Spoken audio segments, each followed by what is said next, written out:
Jo here from MD Outdoors, and welcome to another Chicks and Tips. We haven't done one in a while, so today we're going to be talking about hydration on trail. Especially in summer, it's really hot at the moment, and especially sometimes if you get up onto the ridgelines, it can be quite easy to suddenly get caught out with not having enough water. And in summer, obviously, we're sweating so much more, we might need to carry more water. So I just want to talk about a couple of tips that you could take away to help you make sure that you stay hydrated. I don't know if anyone's ever experienced dehydration, but it can come on quite quickly. It can give you really low energy and headaches and cramps, and it can be really dangerous as to how quickly it can become quite serious. So I mean, I've been caught out with it before. Emily has. I think everyone has at some point. So just a little bit about how we plan for that and how we avoid it.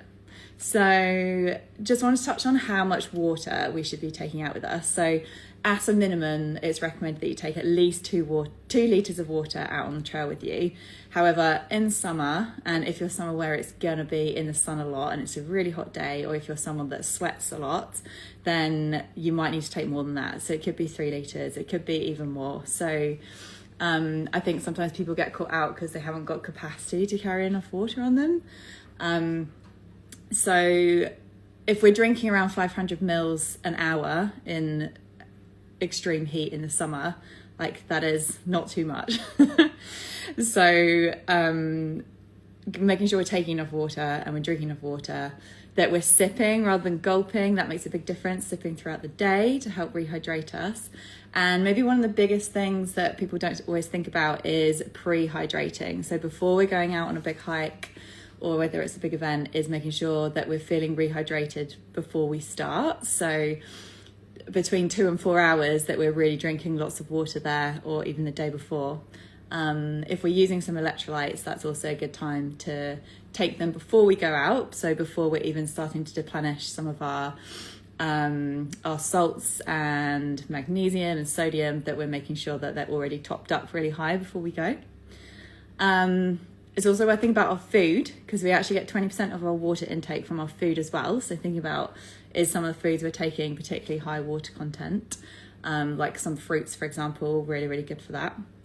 And then one of the things that we can get caught out is we carry enough water for the hike, and then we get back to the car and we don't have any. So it's always a good idea to plan to take a couple of big bottles of water, leave them in the car. Yes, they might be warm, but it's better than having no water. So thinking about that. And then if you're doing some sort of hike where there's not many opportunities to fill up, then we need to plan for that. So if you're going to do a hike where there's lots of rivers that are going to be along the way, that's great, lots of opportunities to fill up. If we're not, or we're going to be maybe camping up on the ridgeline, we're not sure if there's many tarns up there, or what the water quality of those tarns might be like, then sitting down and working it out. So we're going to be camping up on the ridge, so we're going to need 400 mils of water for dinner, we're going to need 200 mils each for a hot drink, we're going to need this much for breakfast. So minimum, I'm going to need a litre just for my dinner and my breakfast before I then have the water that I need for the next day.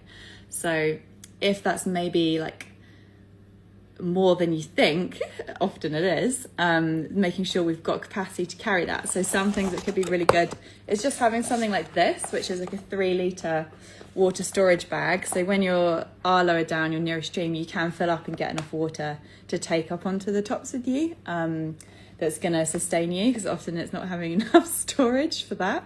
So something like this is like super light. When you're not using it, you can just shove it in your bag. And then when you need it to prepare for those areas where you're not around much water, that can be a really good option.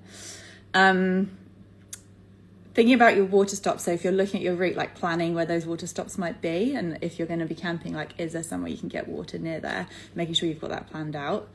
There's always a debate of whether I should take bottles or whether I should take a water bladder, and there's no right or wrong. It's definitely personal preference, and there's pros and cons of each. If you've got water bottles, it's really easy to see how much water you're drinking and like monitor your intake throughout the day. And if you've got a water bladder, you can't really see that unless you stop and take the bladder out. And often, I think if you're using a bladder, you think you're drinking a lot more water than you actually are, because you feel like you're taking small sips all the time.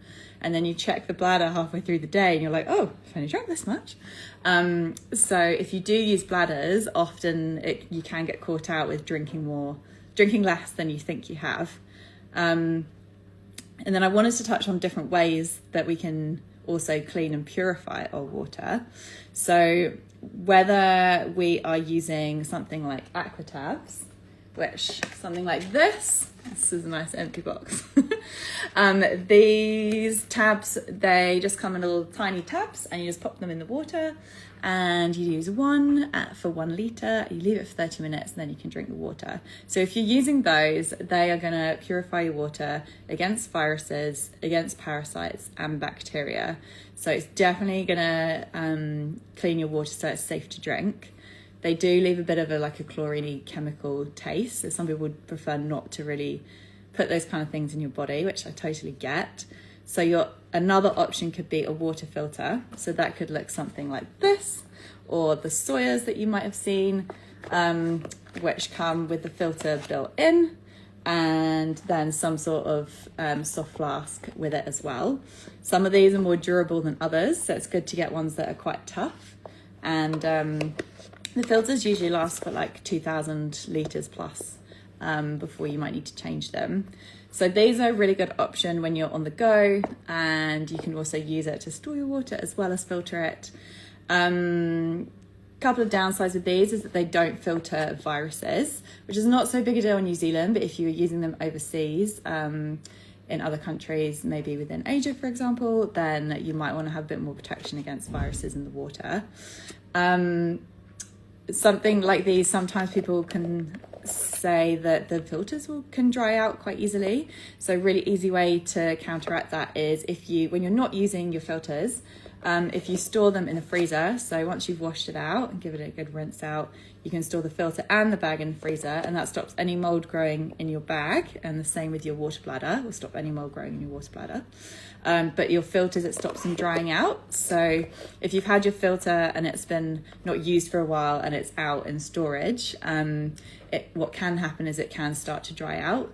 So if that does happen to you, would suggest getting the filter and submerging it in water for a couple of hours, and then take it out, and then the next day do it again, take it out, do it again, and it just starts to then have the reverse effect to stop that filter drying out. And then after that, once you've got it to a point where it's working well and the flow rate's got up to maybe 2 litres, 3 litres a minute, which is what it should be, depending on the filter that you buy. Over time, if they start drying out, they can slow down. So if you then, after that, you've got it back running how you want it, pop it in the freezer when you're not using it, it will just make its life a bit longer. So yeah, great option for filters, using those. Another option is the UV pen, which I have here. So this pen is super easy. You can get battery powered or rechargeable, and it's just this tiny pen, and you just dip it in the water and you hold it in the water for a couple of minutes, and then it sterilizes the water, and that also works against viruses as well. So great option if you're going overseas. And then another option would be boiling the water, which you could do. If you boil it for 3 minutes, that will also clean the water as well. It's worth saying that some of these options, if there's sediment in the water, then that's not going to disappear. It could still be cloudy. I think as much as possible, you want to try and fill up your water sources from moving water. So the further up the source you go, up the river, so high up in the stream in fast flow, that's going to give you the clearest water with the least sediment. The water's not going to be stagnant. And the same if you go to some of the tributaries of the river, that water's often cleaner than in the river itself. And just thinking about where you're taking that water from in those streams, as much as possible, we want to be going as far away from farmland, or if there's quite big campsites around, because then there can be feces and stuff in the water, which we really don't want to drink. So yeah, thinking about where those sources are before you fill up. And sometimes when you're out on the tops, your only options is drinking water out of the tarns. So ideally, we don't want to be drinking stagnant water if we can help it. often, or possibly in some towns and lakes, there can be algae blooms, which wouldn't be great to drink either. So if we do have to, then we want to try and get water like not from the edges, because sediment can build up and obviously can get kicked up in the water. So ideally we want the sediment to settle and kind of go far away from the edges. And if there is a lot of sediment in the water, it can be really good to take a little cloth or towel or t-shirt and pre-filter the water first, just to get the crap out of the water before it's going to be boiled or going to be filtered, which will just mean that your filters will last a bit better and you're not going to be consuming those kind of bits and pieces that we don't want to. So yeah, that's my thoughts around hydrating in summer and what we can do. If anyone else has any other great hints and tips, then feel free to chuck them in the comments as well, because we love to hear your ideas and what you'd like to share. That's mainly talking about water. Obviously, there's a whole plethora of supplements and electrolytes and carbs that you can also take to rehydrate yourself. So as well as taking those electrolytes before you go out on a hike, you're going to be wanting to consume those whilst you're out on your hike as well. And again, the hotter the day, the more you're sweating, the more you should take out with you and rehydrate during the hike with those electrolytes. And then afterwards as well, so kind of once you get back, rehydrating with electrolyte solution, whether that's some capsules or it can be ones that you can mix into your water, so that, I don't know if anyone's ever had, you get back and then you're quite dehydrated, and then the next day you get up and you have this horrible hiking hangover from dehydration. So making sure that we really replenish once you get back from your hike and into the next day as well will make such a difference to your recovery. So yeah, that's it from me. Hope that was helpful, and we'll see you next time.